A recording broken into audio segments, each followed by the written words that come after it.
여러분은 행복이 어디에 있다고 생각하십니까? 우리가 살면서 그렇게 많은 사람을 만나고 있는 것은 아니에요. 하나님께서 삶 가운데 더불어 살게 하신 사람들을 사랑하고 또 친밀하게 교제하고 그런 분들과 하나됨을 느낄 때에 거기서 행복하다, 그런 경험이 생기게 된다라고 생각합니다. 마크 트웨인이 재미있는 이야기를 했어요. 나는 개와 고양이를 한 우리에 넣어 보았다. 뜻밖에도 내 예상과 달리 그들은 비교적 잘 지냈다. 이번에는 돼지와 염소를 한 우리 안에 넣어 보았다. 적응하는데 시간은 걸렸지만 그들도 잘 지냈다. 한 장소에 있는 장로교인, 감리교인, 침례교인은 잘 지내지 못했다. 안타까운 일이죠. 오늘 그 하나됨, 행복이 하나됨 안에 있다, 그런 생각을 가지고 말씀을 나눕니다. 우리가 다른 사람과 마음을 열고 하나 되는 것은 쉬운 일은 아니죠. 바울은 지금 로마 감옥에 갇혀 있는데 자신이 이 답답한 감옥에 갇혀 있다는 것보다도 심각하게 여기는 것이 성도들이 하나 되지 못하고 교회가 하나 되지 못한 것이 너무나 마음이 안타까워서 오늘 이 에베소 4장 말씀을 주고 있는 것입니다. 요한복음 17장을 가리켜서 대제사장의 기도라 그래요. 십자가 지시기 전에 예수님께서 요한복음 17장 전체를 통해서 제자들을 위해서 기도하거든요. 그런데 그 내용을 쭉 읽어갈 때에 중요한 맥락에 이런 표현이 있어요. 그들이 하나 되게 하옵소서.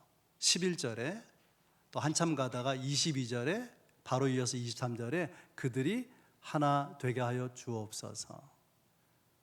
제자들을 향한 예수님의 간절한 갈망이에요. 하나 되지 못하고서는 제자 공동체도 불가능하고 또 기독교 사역도 불가능한 것이기 때문에 그런 것이죠. 오늘 본문 1절은 그런 사도 바울이 내가 너희를 권한다 라는 말로 시작해요. 내가 너희를 권한다. 이 권한다는 말은 우리가 생각하는 단순한 권면을 말하는 것이 아니고요, 이것은 매우 강력하고 간절한 요청이 권한다는 말로 나타나고 있는 것입니다. 성도들과 교회가 할 일에 대해서 매우 강한 어조로 권한다라고 말을 하고 있는데요, 바울 사도는 교회와 성도들이 하나 되기를 바라면서 강력하게 촉구하는데, 첫 번째 내용은 부르심에 합당하게 행하라. 부르심에 합당하게 행하라. 이 부르심을 두고 생각할 때에 질문 세 개를 붙여서 나누려고 그래요. 첫 번째 질문은 부르심을 깨닫는가? 부르심을 깨닫는가? 바울 사도는 그리스도인을 부르심을 받은 자라고 생각합니다. 그리스도인다운 삶은 어디서 나오느냐? 자기가 부르심을 받은 자라는 자각에서 나온다고 생각하는 거예요. 내가 부르심을 받은 사람이라는 자각이 없는데 그리스도인답게 살라 그러면 부담스럽죠. 신앙생활이 부담스러워요. 신앙생활을 부담스럽게 여기는 사람들은 어디에 문제가 있느냐, 어디에 걸리고 있느냐 하면 내가 부르심을 받은 자라는 인식과 이해가 없는 데서 비롯되는 것이죠. 바울 사도는 너희 자신이 누구인지 아느냐, 너희가 어떻게 그리스도인이 된 것인지 알고 있느냐 하고 싶은 말은 너희는 부르심을 받은 자다라는 것을 강하게 말하고 있습니다. 주님께서 나를 부르셨다는 그 은혜로, 부르신 그 주님이 내 주님이 되셨다는 은혜로 우리가 살고 있는 거죠. 이것을 은혜에 대한 자각, 부르심에 대한 자각이라 그렇게 말할 수 있습니다. 여러분, 교회도 부르심으로 시작되었다는 것을 아십니까? 교회라는 헬라어 에클레시아는 두 단어가 합해진 거예요. 에크라는 말과 카레오. 에크는 영어로 아웃, 밖에서 그런 말이고요. 카레오는 내가 부르다, 그런 뜻이에요. 에클레시아는 세상에서 세상 바깥으로 불러낸 공동체, 그것이 교회입니다. 세상 밖으로 불러내었기 때문에 그 교회라는 용어 자체에 세상과 달라야 되는 삶의 기준이 다르고 삶의 가치가 다르고 삶의 목적이 달라야 된다는 전제를 생각할 수밖에 없는 것이죠. 부르심을 깨닫는가? 두 번째 질문은 누구를 부르시는가? 누구를 부르시는가? 로마서 8장 29절에 하나님이 미리 아신 자들을 정하시고 정하신 그들을 부르셨다, 그런 말씀이 나와요. 아무나 부르시는 것이 아니고 알고 있는, 주님이 미리 알고 있는 사람을 택하기로 결정하고 그리고 부르신다고 하는 것입니다.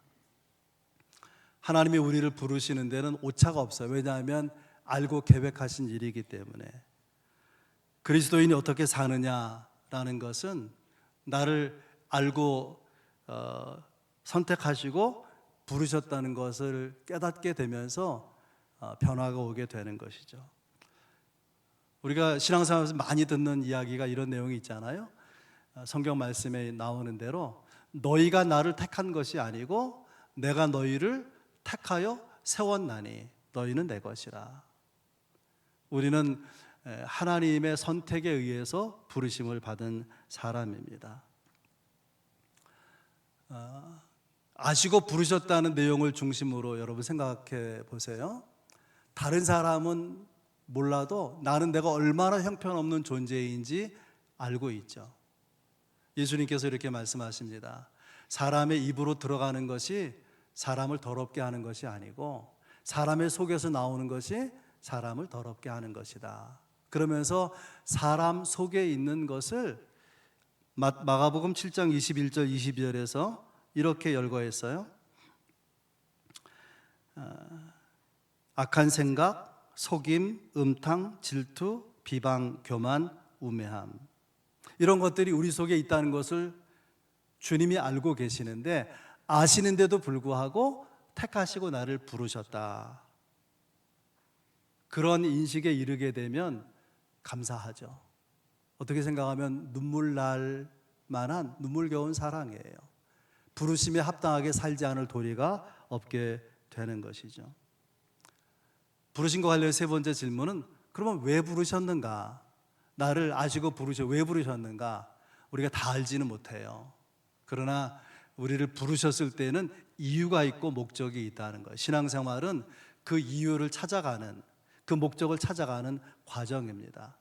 나를 성도로 그리스도인으로 부르신 하나님의 이유가 있어요. 목적이 있어요. 그것을 알고 그 뜻대로 살아가는, 이것이 바른 신앙생활 아니겠습니까? 우리가 하나됨을 이루기 위해서 사도 바울은 첫 번째로 부르심에 합당하게 행하라, 그렇게 강력하게 권면하고요. 두 번째, 우리가 하나됨을 위해서 사도 바울은 하나 될 수 있는 성품을 요구하는데 2절에 나와 있어요. 모든 겸손과 온유로 하고 오래 참음으로 사랑 가운데서 서로 용납하라. 네 가지 성품을 강조합니다. 첫 번째, 제일 먼저 나오는 것이 겸손이죠. 겸손은 그리스도인의 모든 덕 가운데 첫 번째 겸손이 있어요.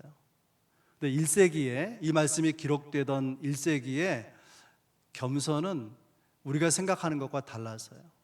1세기는 로마가 세상을 지배하고 있었을 때인데 그때의 겸손은 뭐냐면 노예가 주인의 명령에 복종하는 자세, 그것을 겸손이라고 생각을 했습니다.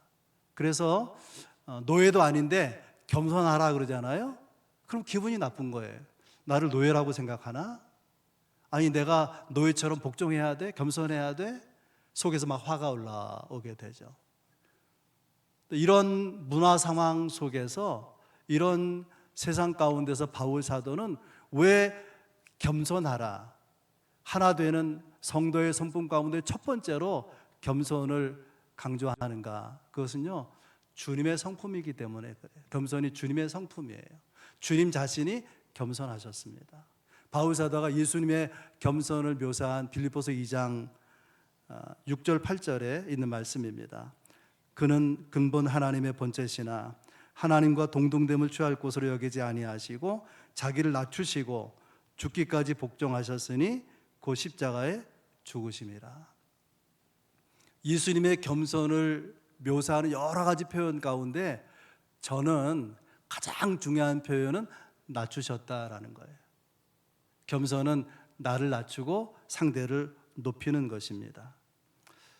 왜 하나 되지 못할까? 왜 아름다운 교제가 깨지고 마는 것이냐? 그 사람들 가운데 뭐가 없는 거예요? 겸손이 없는 거예요. 겸손하지 못한 사람이 있으면, 다시 말해서 교만한 사람이 있으면 그런 대화나 교제나 공동체는 결코 하나 될 수가 없는 것이죠. 안타까운 것은 인간의 본성 자체가 겸손하지 않다는 거예요. 우리는 누구나 다 자기를 높이기 원하고 자기를 자랑하기 원하는 거예요.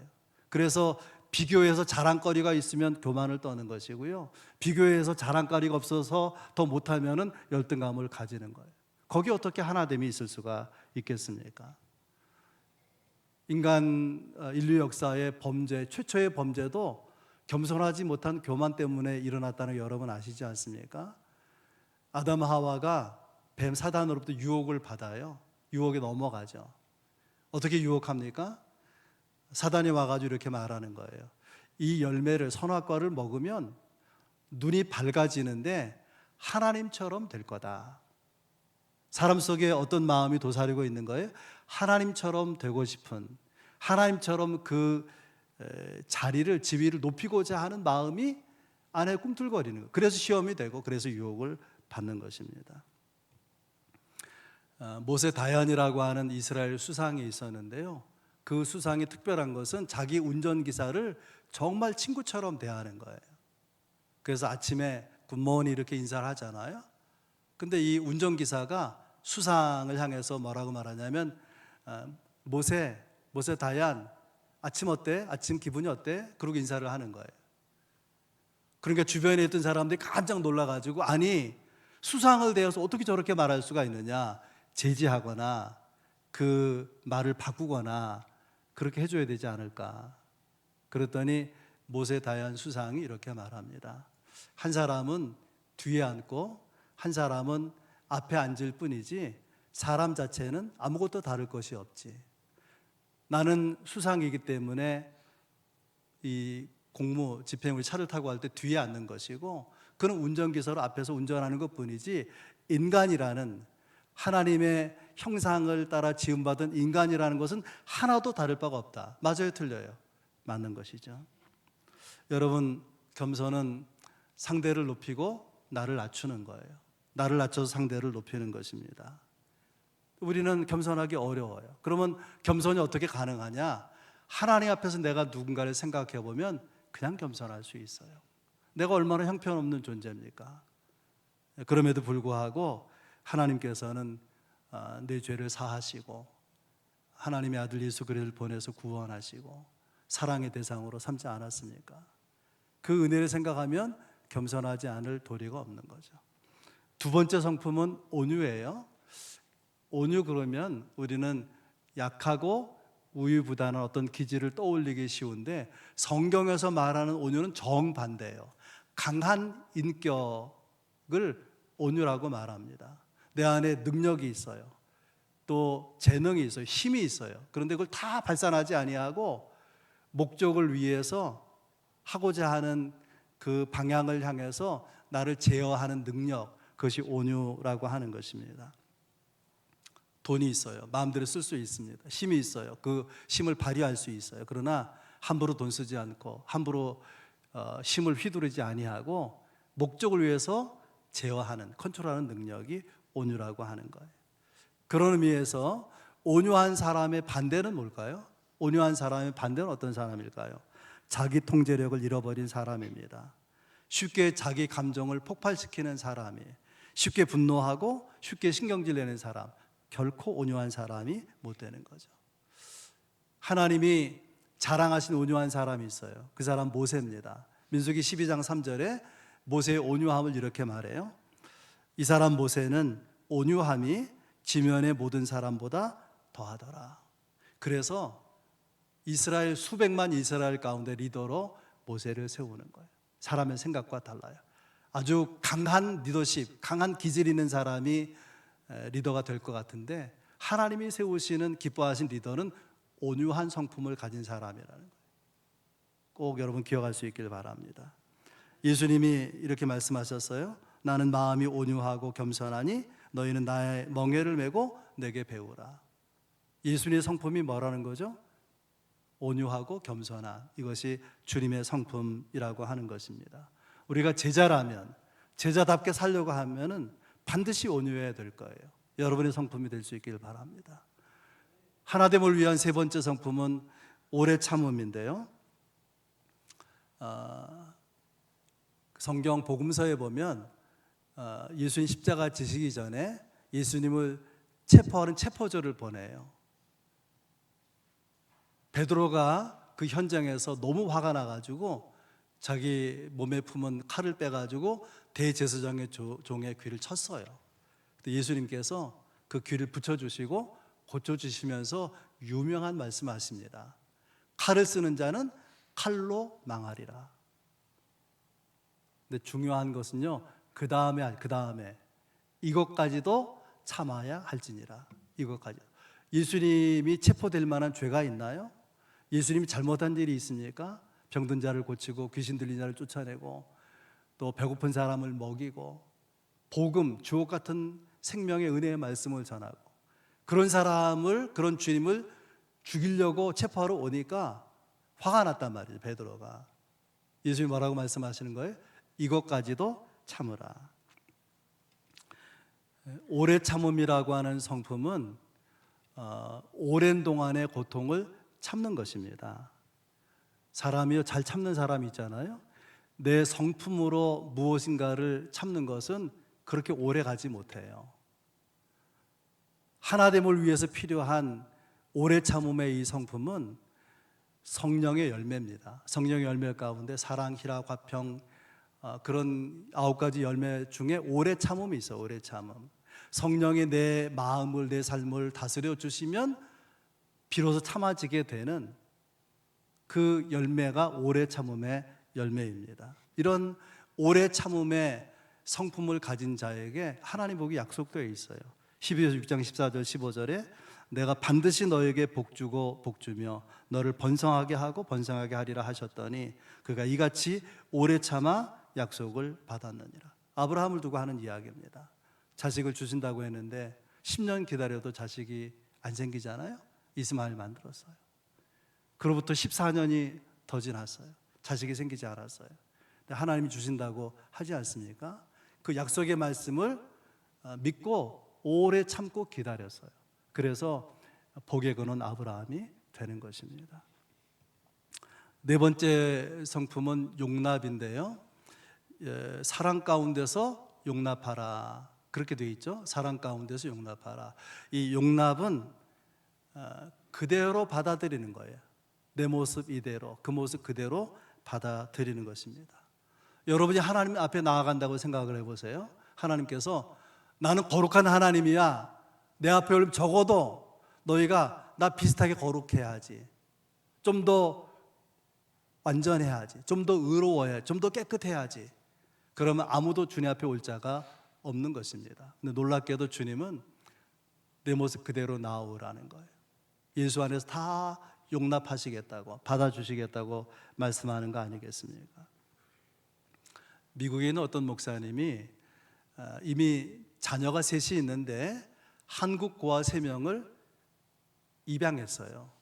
근데 그 3명 입양 아이 중에 2은 장애를 가지고 있는 아이입니다. 그러니까 물었어요. 자식이 있는데 입양할 필요 뭐 있습니까? 아니 입양하는 거 좋은데 장애 아이를 왜 입양합니까? 그때에 질문하는 사람을 향해서 이 목사님이 이렇게 말합니다. 당신과 내가 정상이라고 생각하십니까? 깜짝 놀랐어요. 당신과 내가 정상이라고 생각하십니까? 하나님이 보실 때는 다 비정상입니다. 하나님 보실 때는 죄인이죠. 하나님 보실 때 온전한 인격과 성품이 아니란 말이죠. 그런데도 하나님이 우리를 사랑하셔서 우리의 부족함을 채우시고 죄를 사하시고 아들을 희생해서 우리를 구원했으니 얼마나 감사합니까? 나는 장애 아이를 보면서 정상이 아닌 나를 받아주신 주님을 생각합니다. 정말 맞는 이야기 아닙니까? 우리가 사람의 시각으로 보니까 이게 잘한 일인지 못한 일인지 옳은지 그른지 그런 거예요. 예수님의 마음으로 보면, 하나님의 마음으로 보면 용납하지 못할 사람이 없는 거죠. 근데 이 용납이라고 하는 것은요, 받아들이면 이상의 의미가 있어요. 그것은 용서입니다. 사랑 안에서 용납하라. 이 말은 사랑한다면 용서하라는 거예요. 워처만이라고 하는 목사님 책에 나오는 이야기인데요, 한 중국인의 간증이 실렸어요. 그리스도인인 농부가 벼가 막 성장하는 시기에 자기 논에 갔어요. 그랬더니 자기 논에서 물이 다 빠져나가서 이웃 논에 물이 차 있는 거예요. 이웃이 그 논둑을 이렇게 헐어가지고 자기 논에 흘러가게 한 거죠. 그 논둑을 다시 정리하고 그리고 돌아왔어요. 다음날 새벽에 가보니까 또 역시 그렇게 돼 있는 거예요. 화가 났습니다. 그 다음 날도 그 다음 날 여러 날을 그러는 거예요. 너무 마음이 불편해서 하나님께 기도하. 하나님, 이럴 수가 있습니까? 저렇게 이웃은 못 되는데 내가 화를 내도 괜찮은 거 아닙니까? 이거 따져도 될 만한 일 아닙니까? 계속 기도하는데 하나님이 자꾸 이런 마음을 주시는 거예요. 너는 언제까지 옳은 일만 위해서 살겠느냐? 옳은 것 이상을 너는 언제쯤 생각해 볼 것이냐? 그 계속 마음을 때리는 거예요. 그러던 어느 날 깨달아지면서 새벽에 일찍 나가서 그 위에서도 흘러내려오는 물을 이제 그 논둑을 터가지고요, 이웃 논에 들어가게 하는 거예요. 그리고 이제 거기 채워지고 자기 논을 채우고 이렇게 돌아왔습니다. 근데 이상하게도 더 이상 자기가 막은 뚝을 허는 그런 일이 생기지 않고 그런 못된 일이 중단이 된 거예요. 그리고 여러 날이 지나서 이웃논 주인이 찾아왔어요. 이렇게 말합니다. 왜 내 논에 물을 대준 것입니까? 그랬더니 이 크리스찬이 주님이 명하신 것입니다. 그러자 이웃집 논 주인이 말합니다. 당신은 정말 그리스도인이군요. 교회 나간 줄 알았지만 진짜 그리스도인이라고 인정을 받은 거예요. 그러면서 나도 당신 믿는 하나님, 당신 믿는 주님 믿고 싶다. 복음 설명하고 예수 믿게 되었다. 그런 이야기입니다. 사람은 다 이기적입니다. 다 못된 구석이 있어요. 내게 너무 잘못하면 복수하고 싶은 마음도 있지 않겠습니까? 그러나 예수님을 바라보면 우리의 보는 눈이 달라지게 되는 거죠. 하나됨을 위한 주님이 가지고 있었던 성품, 겸손, 온유, 오래 참음, 사랑 안에서 용납. 그러면 우리가 하나 되지 못할 이유가 없는 것이죠. 에스겔서 11장 19절 20절 말씀입니다. 내가 그들에게 한 마음을 주고 그 속에 새 영을 주며 그 몸에서 돌 같은 마음을 제거하고 살처럼 부드러운 마음을 주어 내 율례를 따르며 내 규례를 지켜 행하게 하리니 그들은 내 백성이 되고 나는 그들의 하나님이 되리라. 마음을 바꾸는 일, 다른 사람의 마음을 내가 바꾸는 일 거의 불가능합니다. 내 마음도 내 마음대로 못해요. 어떻게 다른 사람의 마음을 내 마음대로 바꿀 수가 있겠습니까? 그런데 하나님이 한 마음을 주시겠다는 거예요. 하나 될 수 있는 마음, 돌 같은 마음을 살처럼 부드러운 마음으로 바꿔주시겠다는 거예요. 하나님이 바꾸시면 바뀌어질 수 있어요. 아멘. 우리가 할 일은 주변 사람들을, 내 이웃을 그대로 용납하는 거예요. 사랑 안에서 용서하며 품는 것입니다. 그러면 그리스도인의 아름다운 성품이, 삶이 드러나게 될 것이고 주님은 그로 인해서 영광을 받으시게 될 것입니다. 세 번째, 하나됨을 위해서 바울이 강력하게 요청하는 내용은 하나됨을 심써 지키라. 그래서 3절에 나오죠. 평안에 매는 줄로 성령이 하나 되게 하신 것을 힘써 지키라.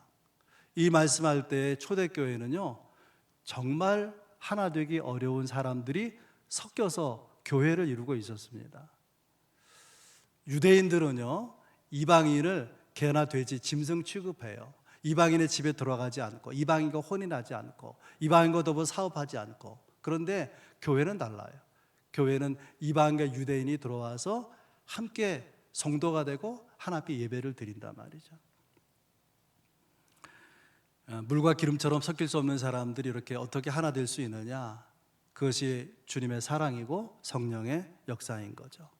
저는 하나 되는 것을 두고 생각할 때에 두 가지 내용을 우리가 알아야 된다, 그런 생각을 해서, 하나는 하나 되는 데 있어서 절대 전제가 있다는 거예요. 절대 전제. 그것은 뭐냐면 신앙 고백이 같아야 된다는 거죠. 우리가 이단과 하나 될 수는 없잖아요. 신천지에 하나 될 수가 있겠습니까? 결코 그럴 수가 없는 거죠. 4절 6절에서 바울 사도는 우리가 하나다라는 걸 7가지나 말해요. 몸, 성령, 소망, 주, 믿음, 세례, 하나님. 우리는 하나 될 수 있는 여지를 7가지나 가지고 있는 거예요. 신앙 고백이 같다면 누구와도 하나 될 수 있죠.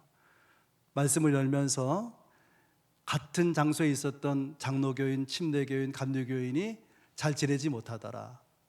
그러나 신앙 고백이 같다면 어떻게 해야 돼요? 하나 되어서 잘 지내야 마땅한 것이죠. 우리나라 또 현실에서 가장 어려운 문제가 바로 이거예요. 하나 되지 못한다. 하나 되지 못한다. 계엄을 하고 탄핵 찬성하는 사람이 있고 탄핵을 반대하는 사람이 있어요. 보수와 진보로 막 극명하게 갈라져 있죠. 교인 중에는 보수도 있고 진보도 있어요. 우리 시대의 문제가요, 너무나 많은 갈등 요소를 가지고 있지 않습니까? 지역주의, 연고주의, 학력주의, 세대차, 가치관, 이데올로기의 차이. 여러분 그런 생각 해보셨습니까?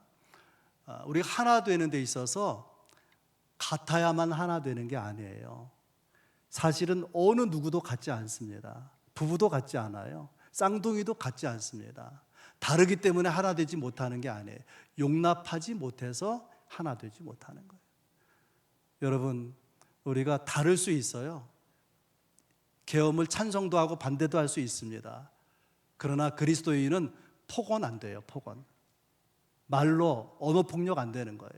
폭언, 폭행 다 안 되는 것입니다. 다름을 인정해야 돼요. 왜 꼭 같아야 됩니까? 다를 수 있어요. 중요한 것은 믿음 안에서, 사랑 안에서 용납하는 거예요. 너무 아쉬워요. 우리 시대가 너무, 목회자 한 사람으로서 신앙 안에 생각해 보면 가장 중요한 것은 사실은 다르지 않습니다. 우리는 하나님의 형상을 가진 인간으로 태어나서 다 늙어요. 다 죽습니다. 예수 믿으면 다 죄사함 받고, 그리고 예수를 구주와 주님으로 믿으면 다 구원받고 영생을 소망으로 가진 자가 아니겠습니까? 같은 게 있고 다른 게 있는데요, 싸우려고 하면 다른 걸 극대화시키는 거. 부부싸움 생각해 보세요. 그러나 다른 것이 많이 있지만 같은 걸 중심으로 해서 극대화시키면 누구와도 하나 되고 화목할 수가 있는 거 아니겠습니까? 초대교회는 다른 종교와 비교해서 출발한 지 얼마 안 돼서 세계적 종교가 됐습니다. 그 배경에 두 가지 대상이 있어요. 하나는 여자고요, 하나는 노예입니다. 로마가 세계를 다스리던 시대에 로마에 살고 있는 사람의 3분의 1이 노예였다 그래요. 노예. 그런데 그냥 물건처럼 지금처럼 사고 팔 수 있고 수틀리면 때려 죽여도 아무 죄도 안 되는 그런 사회 속에서 교회는 달라요. 교회는 노예와 주인이 말씀드린 대로 함께 교회 안에 들어와서 예배를 드린단 말이죠. 그래서 기독교가 급속도로 성장하게 된 거예요. 세계 종교가 됐단 말이죠. 여자도 마찬가지죠. 오늘 여러분 3부 11시 예배에 참석했는데 남자가 만나요? 여자가 만나요? 여자분들이 많아요. 여자분들이. 장로는 다 남자들이 하고 있지만은 여자분들이 많아요. 예수님 당시에 여자는 수로 치지 않았어요. 사회적 가치가 형편없었다. 그러나 교회는 남자와 여자가 똑같이 하나님의 자녀로 그리스도인으로 들어와서 똑같은 권리, 똑같은 그런 교인으로서 하나님께 예배하는 예배 공동체를 이루고 살았다는 것입니다. 신앙 고백이 같다면 여러분 다 용납할 수 있기를 바랍니다. 다르다고 내치면 안 되는 거예요. 신앙 고백이 같으면 하나 될 수 있어요. 또 한 가지 생각할 것은 하나 되게 하신 것을 심써 지키라 그렇게 되어 있는데, 심써 지키라 이 말은 하나 되게 하는 것을 위해서 힘쓰라 그런 뜻입니다. 하워드 크라인베리라고 하는 심리학자 이런 말을 했어요. 교회란 마치 오케스트라와 같은 것이다. 오케스트라 여러 악기를 연주해서 하나의 곡을 이렇게 연주하지 않습니까? 이 오케스트라가 하나 되는 두 가지 전제가 있어요. 하나는 거기 현악기도 타악기도 또 관악기도 다 있고, 그런데 모든 악기를 연주하는 사람이 충실하게 악보를 따라가야 돼요. 아무리 실력이 좋아도 악보를 따라서 연주해야 돼요. 또 한 가지는 지휘자가 지휘하는 대로 악보에 나와 있지만 조금 빠르게 할 수도 있고 느리게 할 수도 있고 강하게 할 수도 약하게 할 수도 있죠. 거기에 맛이 나는 거죠. 누군가 고집하면은 적어도 좋은 오케스트라 연주는 불가능하게 되는 거죠. 여러분, 우리는 서로 다릅니다. 악보를 따라서 지휘자를 따라서 오케스트라가 연주해서 아름다운 곡을 선물하는 것처럼 우리는 아름다운 하나됨을 만들어낼 그런 사명이 있어요. 우리가 부르심을 받은 자라는 것을 깨닫고 부르심에 합당한 성품을 길러나가고 성령 안에서 하나 되게 하신 것을 심써 지키라는 말씀에 순종해서 우리가 노력하게 될 때에 하나님은 우리를 기뻐하시고 하나님을 통해서 영광을 받으시는 일에 저희를 사용하시는 그런 은혜가 있으리라 믿고 우리 모두가 다 일에 순종하고 충성을 다할 수 있기를 주의 이름으로 축복합니다.